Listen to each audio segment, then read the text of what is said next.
The 1,000-pound women, Amy and Amanda Halterman, are engaged in a heated quarrel. Amy was once ejected from the house by Amanda Halterman, who remarked, "You're never coming back to this house with your husband or children." After Amy started crying, Amanda Halterman remarked, "You are the only owner of this house, so you can't just throw me out whenever you want." The Halterman farmhouse was bathed in a drab orange hue as the late afternoon sun hung low over Dixon, Kentucky. However, the intense tension between Amanda Halterman and Amy that had been developing for days could not be eased by the sun's warmth inside.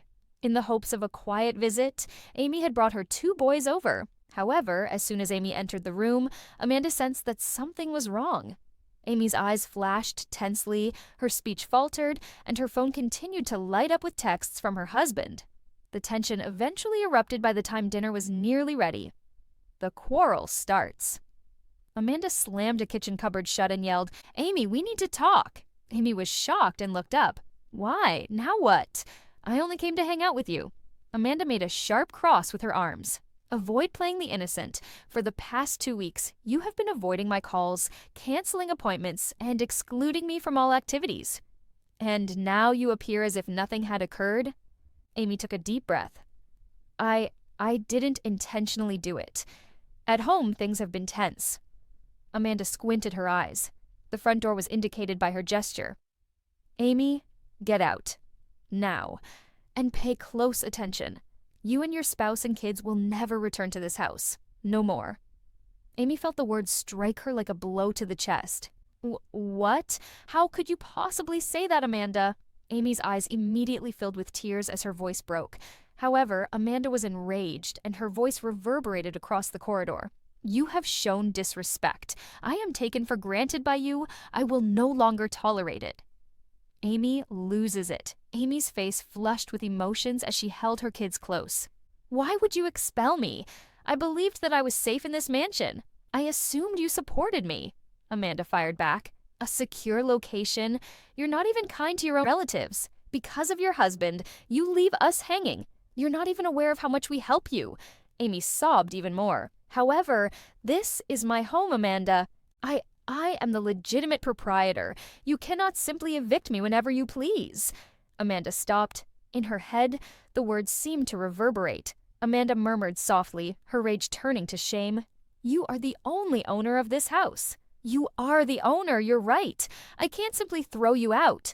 Her voice grew softer for the first time since the conflict started. Amanda acknowledges her error. Amanda rubbed her forehead and inhaled deeply. At last she murmured, "I didn't mean to hurt you, Amy. I'm simply worn out. I'm sick of being excluded. I'm sick of seeing you suffer and not being able to assist you." Amy sniffed and used her trembling hands to wipe away her tears.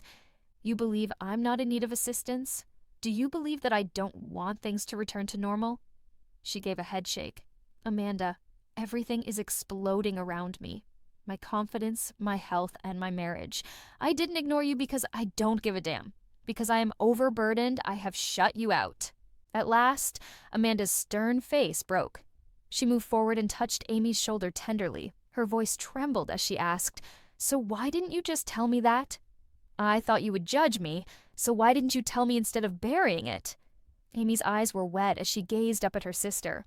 Amanda drew her into a close, guarded embrace. "You're my sister, Amy. I would never condemn you for requiring assistance. But you must speak with me. You cannot handle everything by yourself." The reconciliation. They stood there for a long time, 2 sisters weary of battling life and one another. "So, can I stay?" Amy murmured at last. Amanda sniffled as she laughed. "This is your home, girl.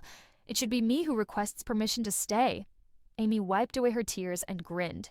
"You certainly can. Stop screaming at me like a tornado, please." Amanda grinned.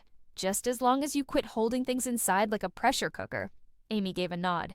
"This time, I really will try." Amanda gave her hand a squeeze. "This time, I promise to be patient." The 2 sisters watched the fireflies flicker in the yard while they sat on the porch swing that evening. Beside them, Amy's boys played and giggled while chasing the luminous lights, and something softened inside Amy and Amanda for the first time in weeks. But as Amy quickly made breakfast, something light, healthful, and something she knew Tammy would gripe about. The morning sun began to peep through the Slayton sisters' kitchen window. "Awaken, Tammy!" Amy yelled while holding a platter of fruit and scrambled eggs. "It's a huge day today.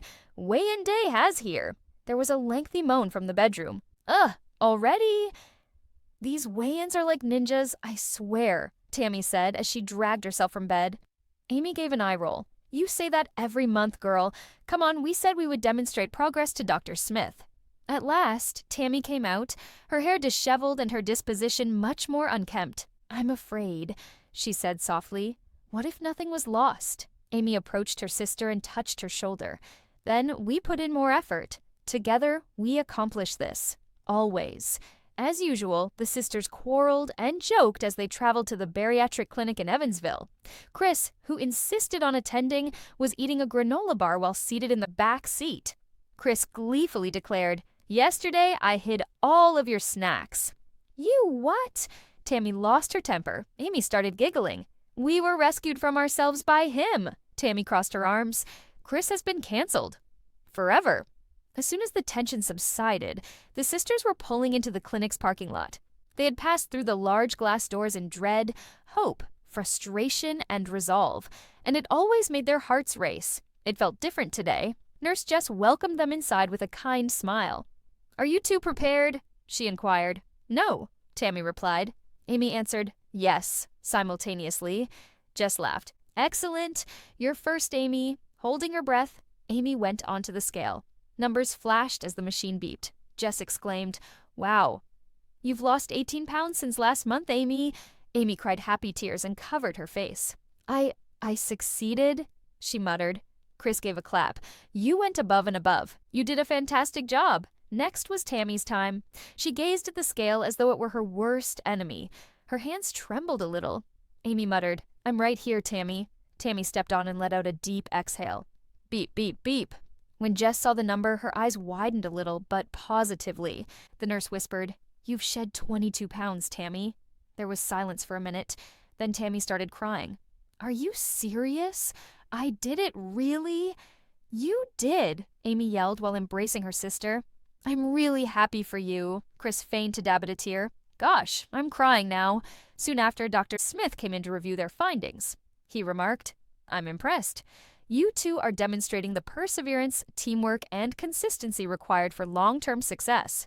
Tammy gladly stood up. "I've been making an effort, trying really hard." "And I see that," the physician stated. "Continue this momentum. The approval of your procedure is becoming near." Tammy took a sharp breath. "Really?" He gave a nod.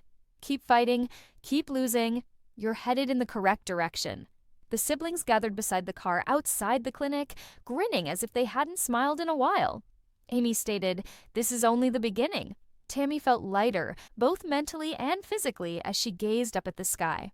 She muttered, "I feel like I can actually do this for the first time." Amy put her sister in her arm. She declared, "We are Slayton sisters. We've made it through worse. And now we stand up." But the tranquil house was bathed in a warm glow as the soft morning sun broke through the drapes of Amy Slayton's living room. Amy felt a calmness descend upon her for the first time in months. Physically, emotionally, and spiritually, it had been a long and draining journey. But at last, she felt prepared to begin the healing process. She had changed along with the season. Amy was feeling overburdened as she woke up one cold morning. Although her shoulders were heavy and her eyes were fatigued, she felt a spark deep inside herself as she gazed at her reflection in the mirror. It was time, that little spark told her. It's time to stop avoiding her suffering and to start caring for herself once more. Amy felt like she had lost herself after her challenging divorce, the demands of raising 2 small children, and the scrutiny from the outside world. Now, though, that spark inspired her to find her power again. "I start over today," she muttered to herself. Now healthier and more self-assured, Tammy saw Amy's change right away. "Girl, whether you like it or not, we're embarking on a healing journey," she remarked as she knocked on her sister's door with a bag of breakfast sandwiches. For the first time in days, Amy burst out laughing. After years of conflict, love, and struggle, their relationship was stronger than before. They agreed to be there for one another no matter what. And this time, Amy was the one who most needed Tammy's help. taking morning strolls to get some fresh air therapy sessions to finally discuss feelings that have been suppressed for years. Healthy cooking that even children can appreciate every night. Take a moment to care for yourself. And above all, refrain from talking badly to yourself. The journey was difficult at first. In therapy, Amy broke down in tears. She resisted the temptation to overindulge. She was always asking herself questions. However, Tammy kept her hand at every turn. "I understand you," Tammy said repeatedly. She meant it too. Amy started to chuckle more slowly. She and her boys danced around the kitchen. She experimented with gardening, art, and even a brief YouTube comeback. She stopped merely surviving life and started to enjoy it again. As she watched her kids play on the porch one afternoon, she came to a crucial realization. Forgetting the pain was not the goal of healing. It was about becoming more resilient as a result. The surprise of the family. The entire family planned to surprise her after noticing her growth. Amanda arranged the garden, Chris grilled her favorite veggies, and Tammy created a large billboard that said, Amy burst into tears, happy tears, when she walked into the backyard. Her voice was shaking as she said, "You did all this for me?" Tammy hugged her and replied, "Of course, because you made your own decision at last, and you have our admiration." Amy stared up at the stars that night. The sky seemed more expansive and hopeful than before. Healing never truly ends, so she knew her path was far from ended, but she also knew she would never be alone on it. She embarked on a new chapter with her sister by her side, her family supporting her, and her own heart at last being willing to change. But as word spread like lightning around Dixon, the winter sky hung low. Amy Slayton had been arrested after police discovered her in danger with prescription drugs that weren't hers. Even for the Slayton family, who had seen many highs and lows throughout their lives, it was stunning, devastating, and totally unexpected. Amy stared at her hands as she sat silently in the chilly holding cell. This version of herself was almost unrecognizable to her. She sobbed quietly as she asked, "How did I get here?" The family responds. Tammy dropped the remote control and started crying as soon as she heard the news. "Amy! My Amy? No, no, no." Tammy's voice cracked as she shuddered. Tammy had always thought of Amy as the strong one, the reliable one, despite all the turmoil in their life. Chris came a few seconds later, pacing the floor of the living room. He firmly stated, "We can't let her fight this alone. She requires our help. She requires assistance." Amanda's eyes were shiny with concern as she crossed her arms. This isn't about assigning blame. The goal is to save her before things worsen. The siblings decided to organize an intervention that evening after deliberating over it at the dinner table. The story is revealed by E! News. The title, 1000 LB Sisters Star, Amy Slayton Faces Emotional Intervention After Drug-Related Arrest, was shown by E! News the following morning, and the entire world watched. The video flickered between clips of police cars, the steps of the courthouse, and an agitated Amy being led away. The Slayton family didn't care about the opinions that were all over the internet. They had one goal in mind, to assist Amy in returning. After Amy was freed 2 days later, Tammy arrived in Chris's house where everyone was waiting in the living room. The illumination was low. The air was thick. Amy entered hesitantly, her eyes red and weary. Tammy wiped away her tears and muttered, "Hey, Amy. Come sit with us?" After a moment of hesitation, Amy took a seat across from her siblings. It was Chris who spoke first. "We adore you, sis. We're not upset. We're afraid." Amanda pushed forward a folded piece of paper. She said, "I didn't know if I could say it out loud, so I wrote this. Everyone else's suffering has always been carried by you. However, you are now carrying something that is causing you pain." Amy's face was hidden. "I made a mess of everything." Tammy gave a headshake. "No, you made a mistake, and we will assist you in standing up again." Amy's tipping point. Then the time had arrived when Amy was unable to control the inner tempest. "I simply felt isolated," she sobbed. "After the kids, the divorce, the stress, the filming, I was unsure of whom to approach. I made a very bad decision, and I really apologize." Reaching out, Tammy took Amy's hand in both of hers. "You're not by yourself. Never, ever now." With the exception of gentle cries, the room became quiet. A fresh start.